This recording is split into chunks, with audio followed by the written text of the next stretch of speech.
시청자 여러분 안녕하십니까. 평일 저녁 7시 지역 이슈의 생생한 흐름을 한눈에 보여드리는 생방송 TBS7 시작합니다.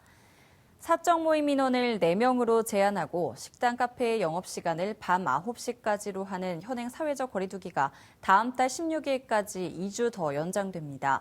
방역 조치로 인한 소상공인과 자영업자의 피해를 보상하기 위해 내년 1분기 손실보상금 500만 원이 선지급 후 정산하는 방식으로 지원됩니다. 상점과 마트, 백화점 등 3,000제곱미터 이상 대규모 점포가 방역 패스 적용 대상에서 추가되는데 시행은 다음 달 10일부터이며 16일까지는 계도 기간을 부여합니다. 기존 밤 10시까지만 영업이 가능했던 영화관과 공연장은 다음 달 3일부터 시작 시간을 기준으로 밤 9시까지 입장할 수 있습니다. 코로나19 신규 확진자 수는 4,000명대 후반으로 떨어졌습니다. 오늘 0시 기준으로 집계된 신규 확진자 수는 4,875명으로 전날보다 160명, 일주일 전보다는 1,358명이 줄었습니다. 위중증 환자는 1,056명으로 전날보다는 줄었지만 11일 연속 1,000명대를 유지했습니다. 사망자는 역대 두 번째로 많은 108명이 발생했습니다. 신속 유전자 증폭 검사가 도입되면서 오미크론 변이 바이러스 감염자는 269명 급증해 누적 894명이 됐습니다.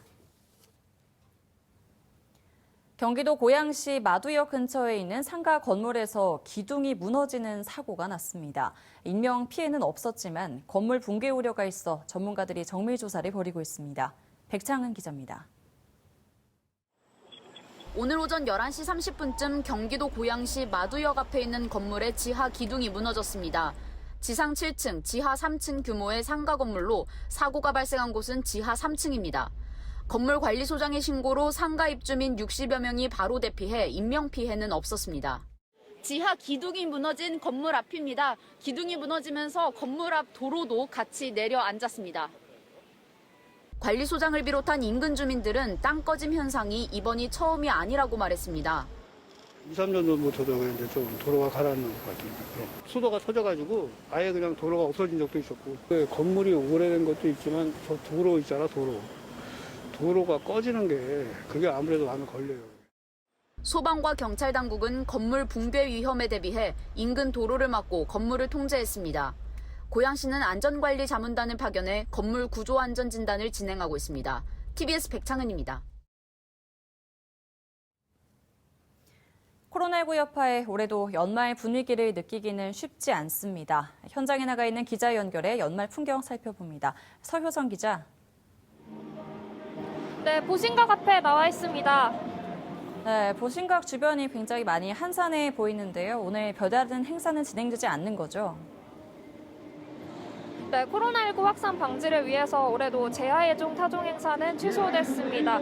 현장에는 온라인 행사를 안내하는 안내문만 남겨져 있는데요. 여기다 지금 서울은 체감온도가 영하 10도 아래까지 떨어지면서 보신각 주변에 시민들의 발길 또한 끊긴 상태입니다. 네, 많은 사람들이 모여 한 해 동안의 회포를 풀던 상권들도 활력을 찾아보기 어렵다고요. 네, 그렇습니다. 명동과 종강역 일대 상가들을 쭉 둘러봤는데요. 영업시간이 밤 9시까지로 제한된 터라 전반적으로 빈자리가 많았습니다. 없죠. 아예 하나도 없어요. 기대도 못해요. 안 해요. 오늘 저녁에 작년하고 뭐 별 차이 없을 것 같고요. 오히려 지금 예약이 들어와 있는 건이 몇 건이 있었는데 예약 들어와 있는 손님마저도 다 취소된 상태입니다. 지난해에 이어서 올해도 연말 분위기가 좀처럼 나지 않는 한 해의 마지막 날입니다. 시민들의 아쉬움을 달래기 위해 온라인에서 송년 분위기를 느낄 수 있는 기회가 마련됐다고요. 네, 잠시 뒤 밤 11시 메타버스 서울에서는 이민년 새해를 맞이하는 특별한 행사가 개최됩니다. MZ세대 대표 아이콘 래퍼 이영지의 토크 콘서트를 비롯해서 다양한 행사가 기다리고 있는데요. 특히 메타버스 속 서울광장에서는 한 해의 마지막을 함께 외치는 카운트다운 행사가 진행될 예정입니다. 또 오늘 밤 11시 반에는 오세훈 서울시장과 우리나라 양궁 국가대표 안산 선수 등이 함께한 보신각 사전 타종 영상이 공개됩니다. 영상은 서울시와 TBS 유튜브를 통해서 함께하실 수 있습니다. 지금까지 보신각 앞에서 TBS 서효선입니다.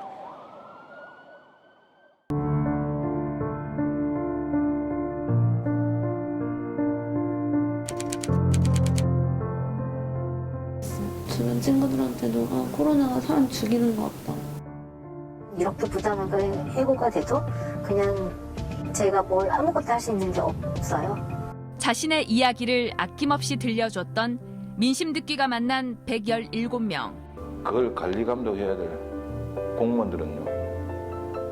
단 한 번이라도 현장 한번 점검 나가본 적이 있나요? 없습니다. 일터에서 숨진 아들을 그리워하는 아버지들의 이야기를 전해드렸습니다. 아유, 어떻게 지내고 아유. 있을까요? 잘 지내셨어요? 아유, 그러면. 택배 일을 하다 세상을 떠난 고 김원종 씨의 아버지를 다시 만나봤습니다. 저희가 이제 한 10달 만에 뵙는데 아버님 살이 더 많이 빠지신 것 같아요. 아침에 일어나면 허전하고요. 그냥 병원이 있어, 이제. 저 사진도 막상 또 뛰려고 하는 게 손이 안 올라가는 거예요. 아들이 쓰던 방, 아들의 옷도, 신발도 그대로입니다. 아이고, 속 터져라. 아버지는 폐지를 주우며 세월을 보내고 있습니다. 집에 오면 그냥 천근만근인데. 그 나가면 근심 걱정 하나도 없는 것 같아요. 택배 좀 정부에서도 좀 신경 좀 써줬으면 좋겠어요. 지난 겨울 만났던 의료진. 그때보다 일이 더 많아졌습니다. 지난주만 해도 월화수목금토일 또 이번 주 월화수목금까지 근무를 하고 엄마 역할을 많이 못하고 있죠. 작은 아이가 편지를 써주면서 이렇게 별 모양 같은 이렇게 배지 약간 이렇게 장난감 같은 거를 하나 주더라고요. 저보고 반짝반짝 빛나는 사람이래요. 근데 저 완전 진짜 감동받았죠. 의료 현장에서 가장 걱정하시는 부분은 뭘까요, 지금? 중증병상은 턱없이 부족한 상황이죠. 인력 확보가 되지 않고 있어요, 현재. 2, 3년 차 스태프들이, 그만둔 스태프들이 저연차들이 되게 많아요. 보상을 받지 못하는 현장에 대해서 불만을 많이 갖고 나가고 있는 상황이라 좀 안타까워요. 코로나19 경구 치료약이 정말 완전 효과적. 부작용 미비 해가지고 모든 사람이 지금 독감약 드시는 것처럼 타미플루처럼 그렇게 효과가 좋아서 진짜 증상이 완화되는 거? 코로나가 길어지면서 더 짙어진 우리 사회의 그림자도 짚어봤었죠. 세우상가 저 거리에서 박스 집을 줘놓고 거기서 자고 있어요. 다시 찾아간 노숙인을 돕는 단체. 오늘도 바쁘게 돌아가고 있습니다. 거리에서 좀 소외받는 거리에 계신 분들, 그런 분들을 위해서 김밥하고 또 뭐 라면 같은 거, 핫팩도 준비해서 총 140인분이. 코로나가 길어지면서 이 거리에 계신 분들이 좀 뭘 가장 힘들어 하시나요? 지원받았던 곳이 가면은 폐쇄되어 있으면 끼니를 해결할 곳이 없어지니까 더 힘들어졌다라고 봅니다. 많은 사람들이 조금 더 힘든 어려운 분들에 대한 관심을 가져줬으면 좋겠다라는 생각. 코로나로 멈추고 미뤄져야 했던 공연들. 지난 2월에 만났던 공연 제작자를 다시 만났습니다. 1년 만에 뵈요. 좀 어떻게 지내셨어요? 바쁘게는 살았어요. 사실은 코로나여도 계속 지속되는 사업들은 있기 때문에 다만 관객들을 만날 수가 없으니까 뭔가 현장감을 느낄 수가 없는 그런 부분들이 좀 있었던 것 같고요. 올 한 해 돌아보면 공연계는 좀 어땠다 이런 게 좀 표현이 가능하실까요? 사실 어땠다보다는 언제 2년이 지나갔지? 이런 느낌이어서 방에서 넷플릭스 보고 쇼폰 보고 유튜브 보는 거에 익숙해 있다가 다시 여기로 어떻게 불러올 수 있을까? 이게 좀 장기적으로 풀어야 할 숙제가 있지 않나. 다 같이 앉아서 마스크 벗고 공연 볼 수 있는 날이 있었으면 좋겠다. 친구들 많이 사귀어서 과제도 열심히 하고 성실하게 대학교 다니고 싶어요. 6.25에서 우리가 막아서 싸워서 이겼듯이 튼튼한 나라. 그런 나라를 만들어줬으면 좋겠어요.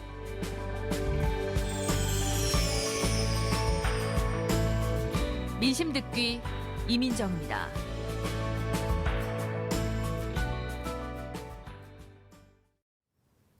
올 한 한 해 부동산 시장은 지난해부터 불붙기 시작한 매매가 상승 흐름이 그대로 이어졌습니다. 전국 아파트 매매 가격 상승률이 16.35%에 이르렀는데요. 최근 들어선 집값 하락세 전환 지표가 곳곳에서 감지되고 있습니다. 그만큼 많은 변수가 있어 내년 역시 한 치 앞을 내다보기 힘들 정도인데요. 정유림 기자가 올 한 해 부동산 시장을 숫자로 정리해봤습니다. 안녕하세요. 시티톱입니다. 오늘은 올 한 해 다양했던 부동산 이슈들을 숫자로 정리해볼게요. 먼저 숫자 16.35입니다. 올해도 전국 아파트 매매 가격은 급등세를 이어갔죠. 상승률로 따지면 16.35%를 나타냈습니다. 지난해에 이어 2년 연속 두 자릿수 상승률을 기록한 겁니다. 지난해와 같이 전국 17개 시도 모두 올랐고 10개 시도는 10% 이상 상승한 걸로 조사됐습니다. 2006년 24.8%가 오른 이후 15년 만에 최고치입니다. 지역별로는 인천이 30% 넘게 상승해 오름폭이 가장 컸습니다. 이어서 경기는 21% 넘게 올라 두 번째로 높은 상승률을 기록했는데요. GTX 노선의 수혜를 받는 지역과 3기 신도시 주변 지역이 오름세를 주도했습니다. 하지만 최근 들어서는 주택시장 양상이 좀 다릅니다. 집값 오름세는 주춤한 모습을 넘어 곳곳에서 하락 전환 지표들이 감지되고 있는 건데요. 집값이 고점에 가까워졌다는 인식 확산과 함께 금융당국의 대출 규제, 금리 인상 등이 맞물리면서 집을 사겠다는 사람보다 팔겠다는 사람이 많아졌다는 얘기입니다.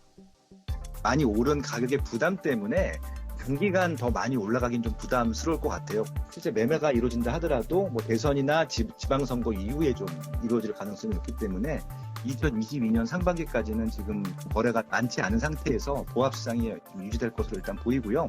임대 시장도 전반적으로 불안한 한 해였습니다.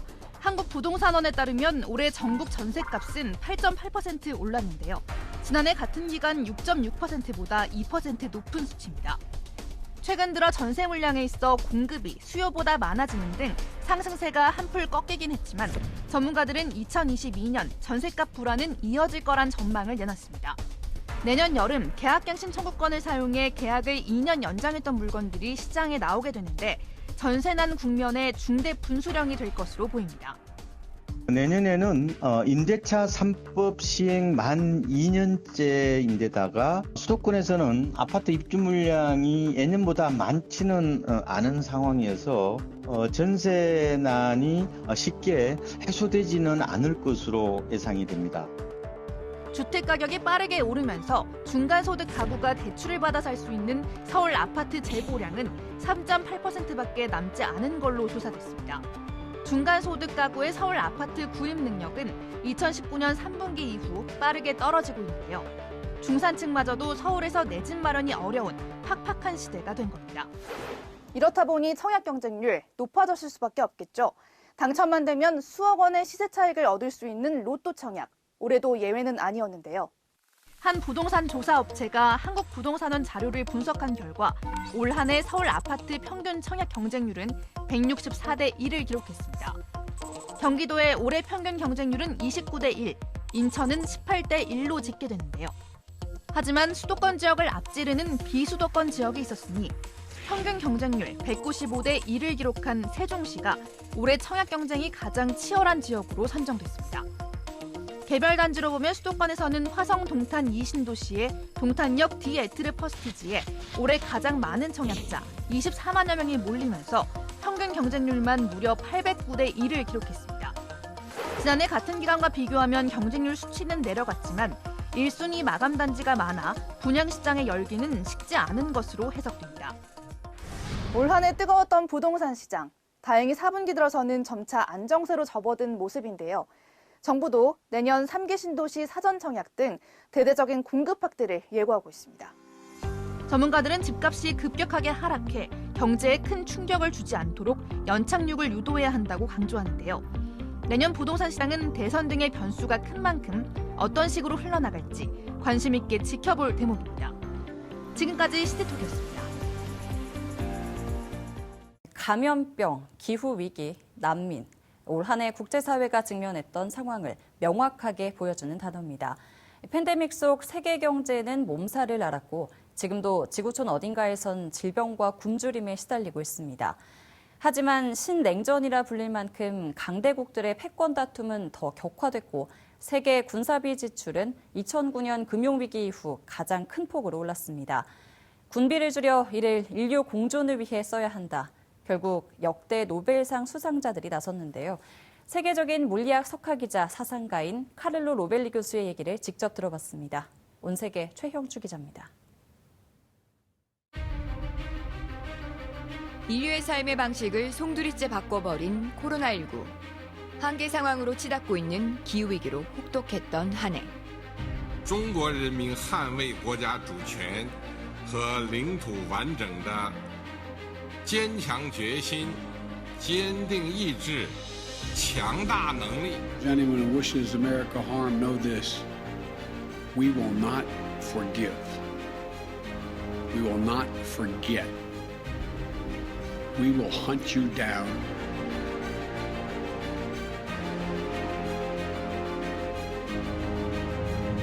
В случае продолжения явно агрессивной линии западных коллег мы будем предпринимать адекватные ответные военные.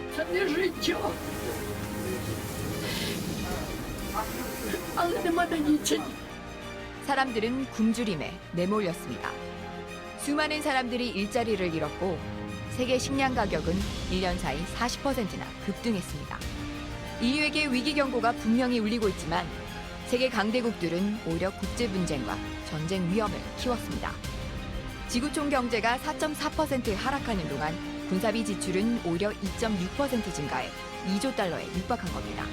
2009년 금융위기 이후 가장 큰 오름폭입니다. 이런 상황을 더 이상 두고 볼 수만은 없다며 역대 노벨상 수상자들이 나섰는데요. 노벨 평화상 수상자인 티베트 지도자 달라이라마, 영국 수학자 로저 펜로스 등 60여 명이 넘는 세계 석학들은 향후 5년간 각국이 군비를 2%씩 감축해 팬데믹 극복을 촉구하는 공개 서한을 보냈습니다. 이 캠페인을 주도한 이탈리아 물리학자 카를로 로벨리 교수를 만나봤습니다. Well, Professor Rovelli, thank you so much for your time and joining us on our program on the last day of the year. Well, first of all, we would like to know more about this Peace Dividend campaign. So could you please tell us how you came to organize and coordinate this appeal? The peace campaign was born from a conversation between Nobel laureate. Currently, military spending worldwide is spiraling up. It's twice as much of what it was 20 years ago. It's approaching $2 trillion US dollars, which is a huge amount. So a teeny reduction of military spending worldwide could liberate a huge amount of resources for facing the serious problems that humankind has. 군비에 들어가는 거대한 재원을 팬데믹과 기후위기 등 평화적 목적에 쓰자는 것은 인류를 위한 단순하면서도 구체적인 제안이라고 설명하는데요. 실제로 스웨덴 싱크탱크인 스톡홀름 국제평화연구소에 따르면 지난해 세계 군사비 지출액이 1조 9,810억 달러, 우리 돈으로 2,346조 원에 달합니다. 우리나라 국내 총 생산보다도 더 많은 금액입니다. And I think it's in the real interest of all the governments, all the people, to balance, to decrease the military spending, or let me say at the very least to stop this dramatic increase which is going on. I mean, this year, in spite of the economical crisis, and last year, military spending has gone up a lot, 3%, 5% has been proposed in the US recently, basically in all the countries of the world. This is silly. It's objectively silly. 우크라이나를 둘러싼 러시아와 서방국들과의 갈등, 대만을 두고 벌이는 미중 싸움이 계속되는 만큼 각국의 군비 지출은 계속 늘고 있습니다. 막대한 군비를 사용하는 세계 최강대국 미국. 하지만 코로나 희생자가 가장 많은 미국의 보건 시스템이 얼마나 부실한지를 역설적으로 드러내고 있는데요. 안보와 정치가 시민들의 안전을 희생시키고 있다고 세계 석학들은 지적합니다. The conversation among us on this came out during a meeting on the role of science in society. And science could be at the appointment, provide a solution. But science cannot decide for the society. Science is just a resource, a tool. But ultimately, the decisions are political because the decisions come from negotiating, from balancing, first of all, different interests. 학자들은 군비를 5년간 감축해서 평화 분담금을 모으면 2030년까지 1조 달러, 우리 돈으로 약 1,187조 원을 마련할 수 있다고 추정하는데요. 코로나 확산 속에서 남북, 북미 간 교착 상태는 지속되고 있고 미중 갈등도 커지고 있습니다. 한국이 가야 할 방향을 물어봤습니다. What kind of role can South Korea play in order to combat the pandemic and other global issues? Korea, I would say because of its peculiar international situation, the two Koreas, and its serious problems, which has problem is that everybody's afraid of the other side, and the simple way to decrease the reciprocal threat is just to diminish military spending. Korea itself might be in the ideal situation to appreciate the logic of this proposal and promote it internationally. 팬데믹, 기후위기라는 공동의 위협과 싸우기 위해 지금 당장 전 세계는 무기를 내려놓아야 한다고 호소합니다. But I do hope that humankind realize that we're together in this kind of difficulties. And so we have to face them together and not by trying to overpower one another. To you and to all the people in Korea, Happy New Year, and I hope to see you soon. 지금까지 온세계 최영주였습니다.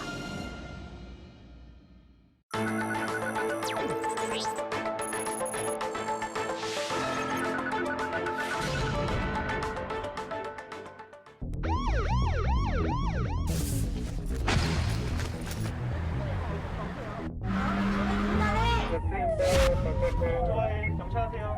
오른쪽 정차하세요. 저 우측에 정차하시라니까요.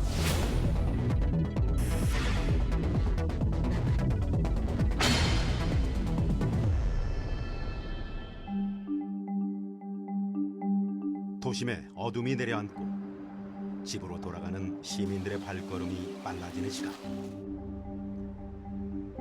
이들의 본격적인 업무는 시작됩니다. 바로 음주운전 단속에 나선 경찰관들.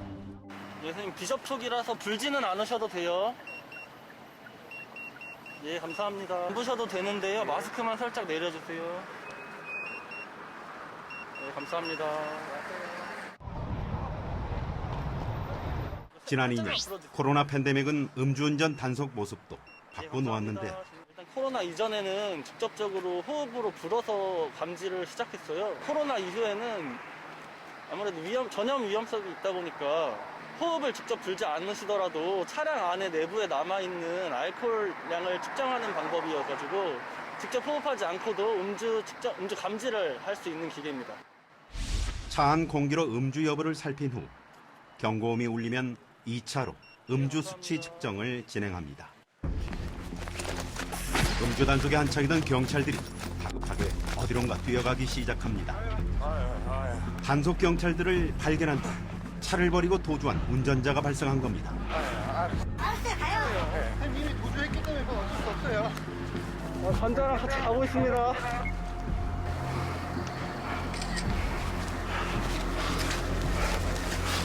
일단 음주 감지부터 할 거예요. 세게 한번 불어보세요. 네, 적색콜로 감지되셨어요. 정확한 수치 파악을 위해 음주 측정을 진행해 보는데요. 예, 되셨어요. 수치 나오는 거 보고 설명드릴게요. 0.112 면허 취소 수치 나오셨습니다. 지금처럼 음주운전자들이 단속 경찰들을 보고 도주하는 건 현장에서 매우 흔한 일입니다. 일단 저희가 단속을 자주 하는 것 중에 뭐 지금 방금 했던 것 같이 멀리서 보고 도망가시는 분들이 좀 간혹 있으세요. 그렇기 때문에 저희가 이쪽 앞쪽에 보시면은 빠지는 골목이 딱 한 군데 있는데 그쪽에 이제 저희 직원 한 명이 배치가 되어가지고 사전에 차단을 하고 있는 상황입니다. 단계적 일상 회복, 이른바 위드 코로나 시행 이후 음주운전 적발 건수는 가파르게 증가했습니다. 현장 경찰관들도 이를 몸소 체감하고 있다는데요. 이전에는 일단 10시면은 많은 분들이 약속을 끝내고 집으로 귀가하셨기 때문에 이제 10시 이후 이제 심야 시간대 많이 조용했었는데요. 이제 위드 코로나를 시행하면서 시간과 관계없이 심야 시간에도 많은 분들이 이제 나오시기 때문에 확실히 전과는 다른 것을 체감할 수 있습니다. 늦은 밤까지 이어지는 음주운전과의 전쟁. 이번엔 음주운전을 한 것으로 보이는 운전자가 음주 측정을 거부하고 있습니다. 아니 정말 체질 목적이에요. 왜 뭐 별것도 아닌 걸로 계속 시키는 거예요. 당연히 안 주겠다고요. 그러니까 측정을 해서 최대로 처벌받는 거예요. 혹시 안 나오면 처벌 안 해요. 경찰의 음주 측정 요구에 불응할 경우 단순 음주운전 처벌 수위보다 더 무거운 처벌을 받을 수 있는데요. 경찰들을 경고해도 음주 측정을 끝내 거부한 운전자. 결국 감사합니다.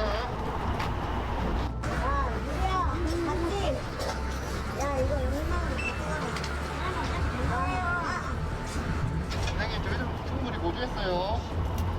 분명히 4차 수정까지 안 되면 이런 거 집행한다고 했어요.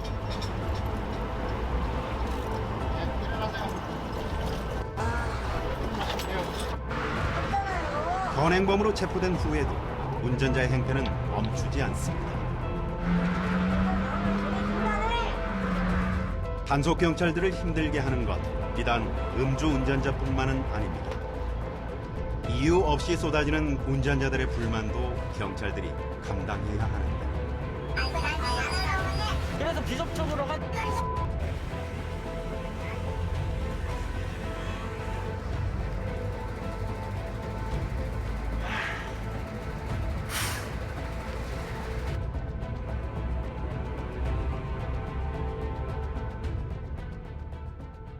최근 몇 년 사이 서울시 도로 위엔 배달 오토바이가 눈에 띄게 늘었습니다.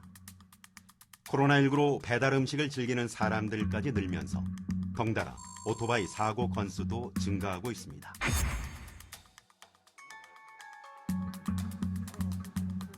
상황이 이렇다 보니 오토바이를 포함한 이륜차 법규 위반 단속은 경찰들의 주요 업무로 자리 잡았습니다. 중앙선 침범을 하는 경우도 있고, 그리고 또 뭐 신호 위반도 이제 좀 하는 경우도 좀 있는데, 뭐 이륜차만의 좀 약간 독특한 위반 행위라고 하면 안전만 안 쓰고 다니는 오토바이들도 많고, 그리고 또 특히 이제 인도 주행하는 오토바이들이 많습니다. 오늘 단속 장소는 평소 이륜차 법규 위반이 많아 시민 민원은 물론 추돌 사고가 빈번하게 발생하는 곳입니다. 이륜차 단속은 경찰 2명이 한 조를 이루어 진행되는데. 또 뒤에 오는 바이만 오죠. 위험한 것 같은데. 선구에서 위반 오토바이를 발견을 하면 후구 쪽에서 안전하게 그 위반 오토바이를 단속을 하기 위해 가지고 이제 위반 사항을 이제 뒤에 계신 그 단속 경찰관한테 그 무전으로 통보를 하면서 단속을 실시하고 있습니다. 단속을 시작하자마자 버스 전용 차로를 주행한 오토바이들이 적발됩니다. 버스 전용차로 통행하였습니다.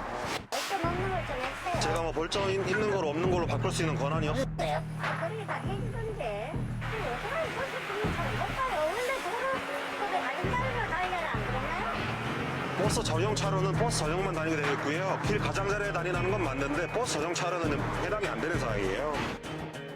이륜차 단속은 베테랑 교통 경찰관들도 긴장하게 만드는 일입니다.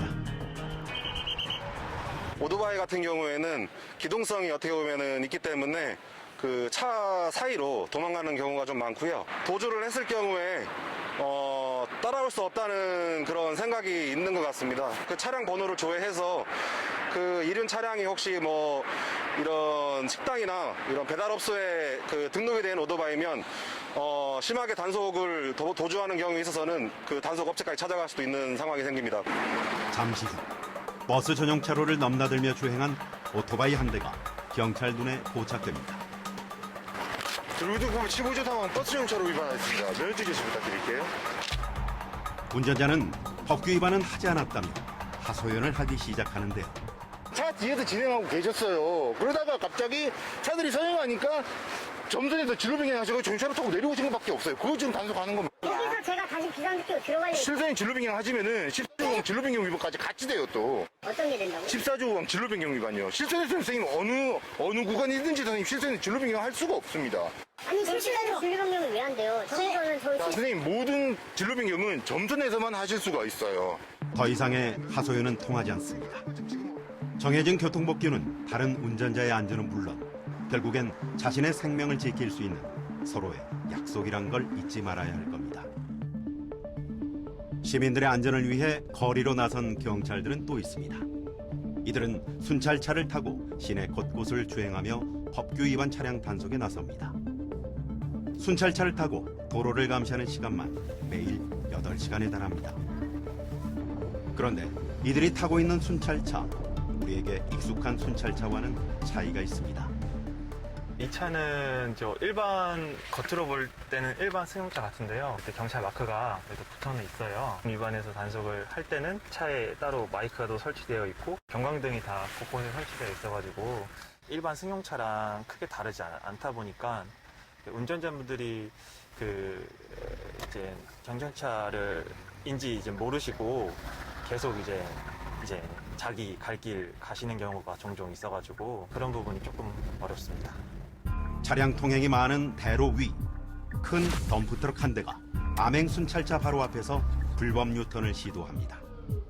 곧장 암행 순찰차의 추적이 시작되는데요.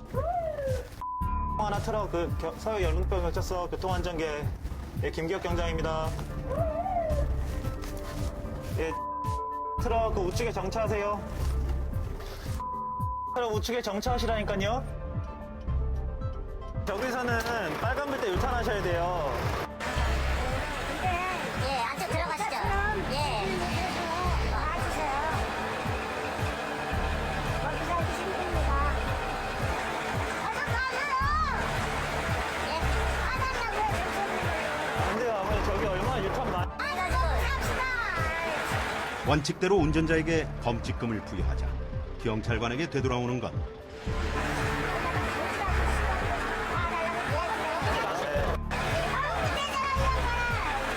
위반을 하지 말으셔야지. 단속하는 경찰관한테 욕하면 어떡해요. 암행 순찰차의 도로 감시는 늦은 저녁까지 계속됩니다. 해가 지면 자연스레 법규 위반 사례도 늘어나는 게 현실. 이때 교통법규를 위반한 오토바이 한 대가 경찰 눈에 들어옵니다. 오토바이 정차하세요. 사이렌을 울리며 오토바이를 추적해 보지만 어두운 골목 사이로 사라진 오토바이를 더 이상 쫓지는 않습니다. 추격을 이어가지 않는 데에는 경찰 나름의 이유가 있었습니다. 오토바이 운전자를 단속하는 것보다 그래도 운전자의 더 생명이 더 중요하니까 무리한 추격은 하지 않고 마이크로 경고방송으로 함으로써 그렇게 추격을 멈춥니다. 지난해 서울에서 교통사고로 사망한 인원은 219명. 지금 이 순간에도 도로 위 시민들의 안전은 위협받고 있습니다. 시민들의 안전을 위해 거리로 나서는 도로 위 파수꾼들. 이들은 시민들에게 어떤 경찰로 기억되고 싶을까요? 무리한 단속보다는 아무래도 시민분들에게 더 도움을 많이 드릴 수 있고 국민들이 모두 응원해 줄 수 있는 곁에 가까이 있는 그런 좋은 경찰관이 되고 싶습니다.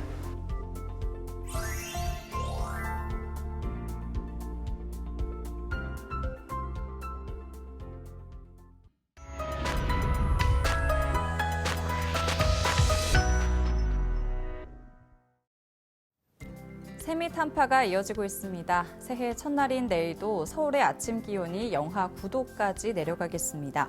맑은 날씨가 이어지면서 전국 대부분 지역에서 새해 첫 일출을 볼 수 있겠습니다. 낮 기온은 서울 영하 4도로 어제보다 3, 4도가량 낮겠습니다. 2021년의 마지막 날입니다. 코로나와의 긴 싸움으로 힘든 한 해였지만 그 안에서도 아직은 살만한 세상이라는 따뜻한 순간순간이 있었기에 버텨낼 수 있었는데요. 새해에는 희망찬 소식을 더 많이 전할 수 있으면 좋겠습니다. 2022년 새해 다시 인사드리겠습니다.